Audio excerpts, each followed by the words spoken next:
வணக்கம் மக்களே, எல்லாரும் நல்லா இருக்கீங்களா? நீங்கள் நல்லா இருக்கணும்னு மனசார வேண்டிக்கிறேன். எல்லா உயிரினங்களும் நல்லா இருக்கணும்னு மனசார வேண்டிக்கிறேன். சிவபெருமான்கிட்ட நான் அடுத்தவங்க நல்லா இருக்கணும்னு தான் நான் நினைப்பேன். எப்பவுமே கெடுதலுக்கு போக மாட்டேன், கெடுதலுக்கு நினைக்க மாட்டேன். என்னை ரொம்ப தரக்குறவாக தாக்கி பேசினாங்கன்னா அதில் நான் விட மாட்டேன், சண்டை போடணும். அந்த போனால் எனக்கு இருக்குது. நானாக போய் வாண்டிட்டா போய் யாரையும் இது பண்ண மாட்டேன்.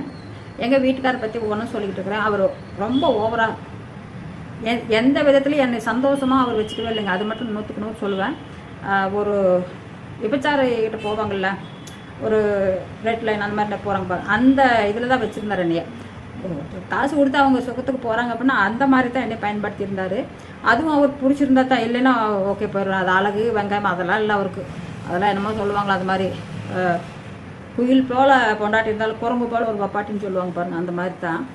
அது நம்ம சொல்லி எவ்வளோ தூரம் சொல்லியுமே புரிஞ்சு இல்லை. இப்போ கேட்பாங்க, பார்ப்பாங்க, பார்க்காமல இருக்க மாட்டாங்க. தெரியும், சேனல் இருக்கிறது தெரியும், பார்க்கட்டும். பார்த்துட்டு வந்து என்ன ஏதாவது நான் போய் சொல்லியிருந்தா வந்து ஆக்ஷன் எடுக்கலாம்ல, எடுக்கட்டும். அந்த மாதிரி இது ஒரு டைம் அப்படி தான் பெரிய பொண்ணு வயிற்றுல இருந்துச்சு. அது ஆல்ரெடி ஒரு வீடியோவில் போட்டிருக்கிறேன். இருந்தாலும் இப்போ நான் கரெக்டாக சொல்லிட்டு வந்துருக்கேன். அப்போல்லாம் கொஞ்சம் சொல்லிட்டு விட்டுருவேன்.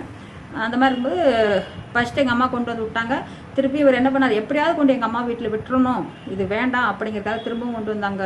ஒரு ஆந்திராவுக்கு வந்து ஒரு 20 நாளே திரும்பவும் எங்கள் தோட்டத்துக்கு எங்கள் அம்மா வீட்டுக்கு கூப்பிட்டு வந்தா அப்படியே. அப்போ எங்கள் அம்மாட்ட நான் சொன்னேன், இது மாதிரி இங்கேயே இருக்க சொல்கிறாருமா அப்படின்ட்டு. எங்கள் அம்மா பிடிச்சி சத்தம் போட்டாங்க, அதெல்லாம் முடியாது, கூட்டிகிட்டு போகணும் அப்படின்ட்டாங்க. திரும்பவும் வண்டி கூப்பிட்டு போனால் கரெக்டாக வண்டி 20 நாள் தான் திரும்ப கூட்டி ஓடியான்ட்டாங்க.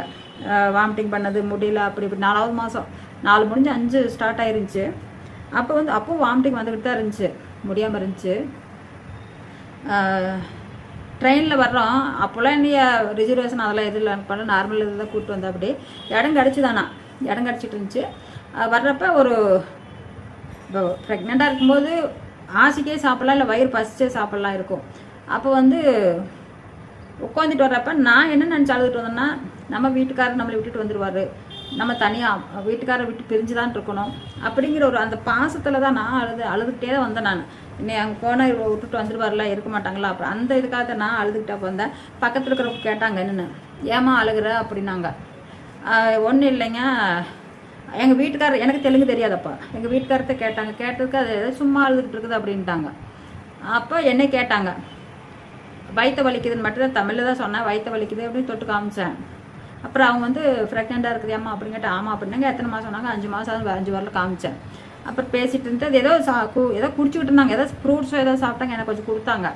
நாங்கள் வாங்கி சாப்பிட்டாத வாங்கி சாப்பிட்டு அவங்க சாப்பிட்டுட்டு இருந்தாங்க. சாப்பிட்டு அதுக்கப்புறம் திராட்சை பழம் சாப்பிட்டாங்க வாங்கி. அப்போ நான் என்ன பண்ணேன், இல்லை இதே போதும் அப்படின்ட்டேன்.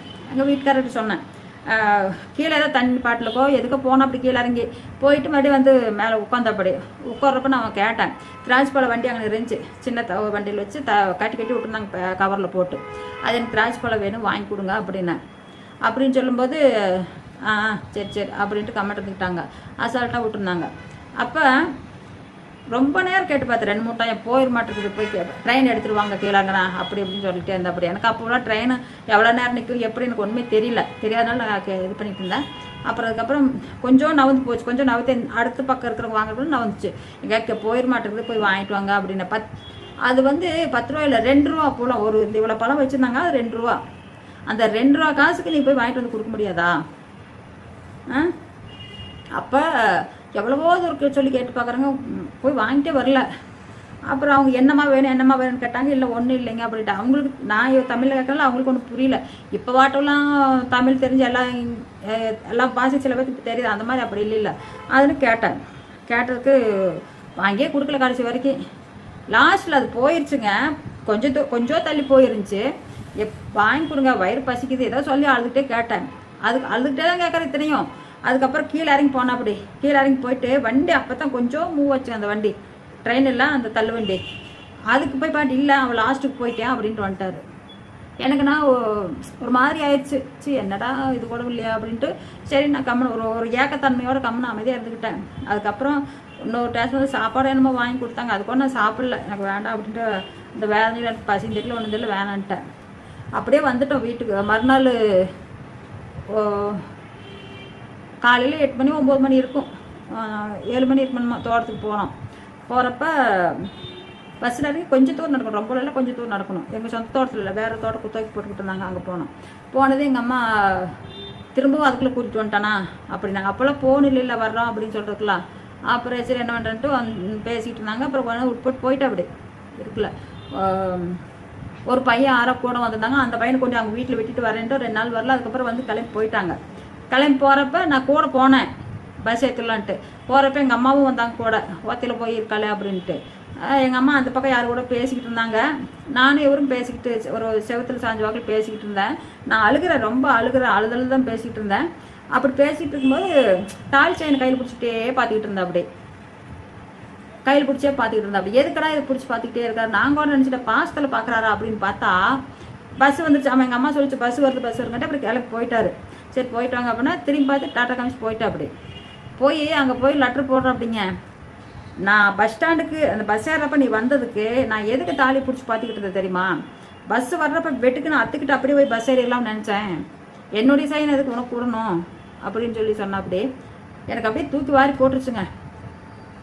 அந்த லெட்டரை கண்ட அன்னையிலிருந்து மனசுக்குள்ள ஒரு பயம், திகில் ஒரு மாதிரி ஆயிடுச்சு. அது என்னால் சொல்ல முடியலைங்க. இப்போ அவ்வளோ ஒரு கடுமையான வலி வந்துருச்சு எனக்கு.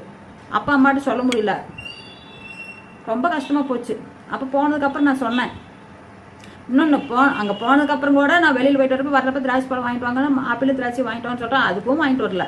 அப்புறம் எங்கள் அம்மாட்ட சொன்னேன். நான் வந்து கேட்டுக்கே வாங்கிட்டு வரலன்னு கேட்டுட்டு இருக்கும்போது எங்கள் அம்மா என்ன அப்படின்னாங்க. திராட்சை பழம் ஆப்பிள் வாங்கிட்டு வர சொன்னோமா, வாங்கிட்டு வரல அப்படின்னு. அப்படி அப்புறம் குளிக்கிறதுக்கோ எங்கேயும் கிளம்பி போயிட்டு அப்படி போனதுக்கப்புறம் சொன்னாமா இது மாதிரி ட்ரெயினில் வர்றப்ப எனக்கு நான் திராட்சை பழம் கேட்டேன்.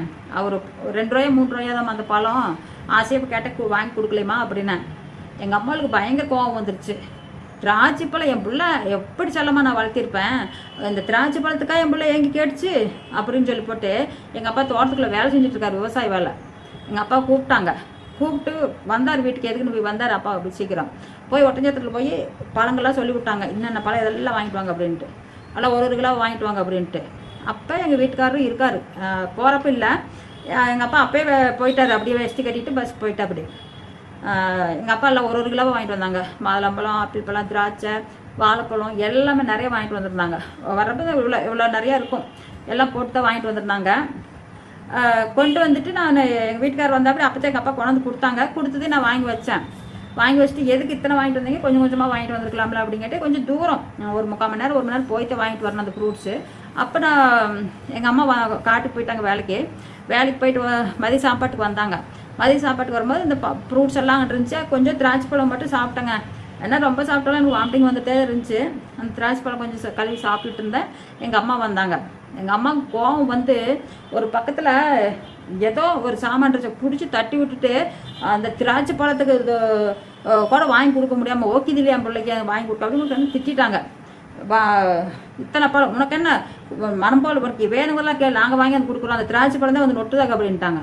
அப்புறம் என்ன பண்ணிட்டாங்க, எங்கள் வீட்டுக்கார டக்குன்னு அப்பே கிளம்பி போயிட்டார். அப்படியே வெளியே போயிட்டா. அப்படி இல்லை எதுக்குமா இப்படி திட்டினா அப்படின்னு அப்புறம் பிடிச்சி திட்டுறாங்க பயங்கரமாக. எங்கள் அப்பாவை ஒரு மானக்கட்டை நாய் கொண்டு கொடுத்து ஒரு திராட்சை பழத்துக்கு வைக்கலையா பிள்ளைக்கு அப்படின்னு. அதுலேருந்து திராட்சை பழம் நான் டெலிவரி ஆக வரைக்கும் ஃப்ரூட்ஸ் வீட்டில் இல்லாதனால இல்லைங்க அந்தளவுக்கு வாங்கி கொடுத்து வளர்த்துனாங்க.